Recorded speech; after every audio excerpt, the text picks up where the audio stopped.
네, 이번 시간에는 학교생활기록부의 이 기재 요령 및 영역별 이해에 대해서 설명을 드리겠습니다.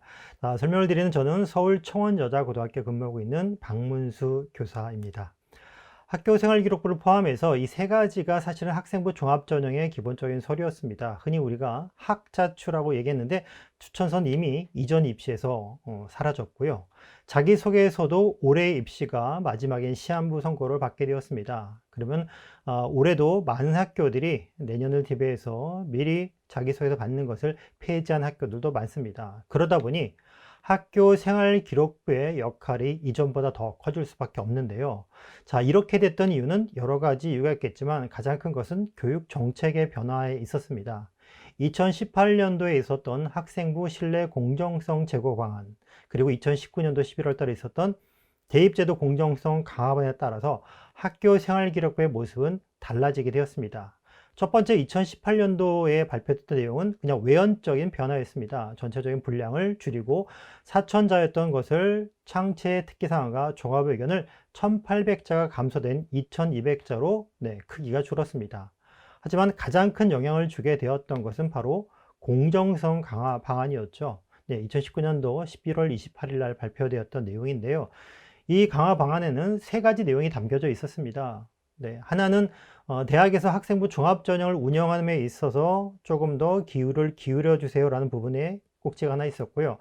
또 하나의 꼭지는 학생부 종합전 이외의 다른 전형이나 다른 요소를 통해서 공정성을 강화를 할 수 있는 방안이 무엇이냐라는 게 담겨 있었습니다. 그리고 마지막 하나는 바로 서류를 축소하는 거였습니다. 첫 번째 서류를 축소하는 것은 교사 추천서의 폐지, 자기소개서의 점진적 폐지, 그리고 학교 생활 기록부의 전체적인 분량의 축소입니다. 특히나 비교과라고 얘기하고 있는 교육과정 밖에 있는 내용들이 축소가 되거나 또는 미제공되는 것으로 바뀌었습니다. 조금 더 자세히 살펴보면 이렇죠. 비교과 영역은 어떻게 개선이 되어 있느냐? 올해 입시로 기준을 본다면 방과 후 내용이 기재가 될 수 없는 것이고요. 동아리도 자율동아리 활동은 했지만 기재의 분량은 축소되었고, 소논문 기재가 금지되었고, 봉사활동의 특기사항은 기재할 수 없게 되는 부분이 올해까지 유지가 되는 겁니다.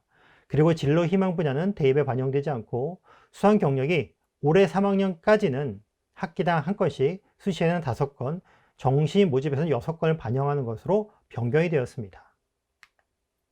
그리고 또 한 가지는 블라인드 서류 평가가 도입이 되었죠. 블라인드 서류 평가가 너무나 잘 알고 계신 것처럼 학생에 대한 또는 그리고 학교에 대한 정보를 전혀 제공하지 않은 채 가려서 평가하는 방식이 도입이 됐습니다. 그러면 블라인드 서류 평가를 통해서 평가의 변화는 있으셨나요? 학교마다 조금씩 차이가 있었을 거라고 생각이 듭니다. 자, 여기 덧붙여서 또 말씀드릴 수 있는 건 이거죠. 올해 대입 전형별 모집위원을 살펴보면 전국적으로는 학생부 교과 전형이 가장 많은 인원을 뽑는 전형 맞습니다.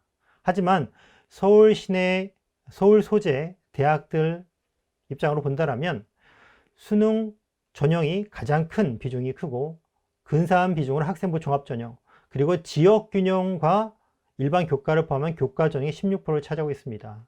그래서 여전히 서울 시내를 선호하고 있는 전국에 있는 모든 학생들은 학생부 종합전형에 몰입을 하고 준비할 수밖에 없기 때문에 학교 생활기록부의 역할은 클 수밖에 없다라고 보시면 되겠습니다. 이상으로 학교 생활기록부 기조요령 및 학력별 이해에 대해서 설명을 드렸습니다. 수고하셨습니다. 감사합니다.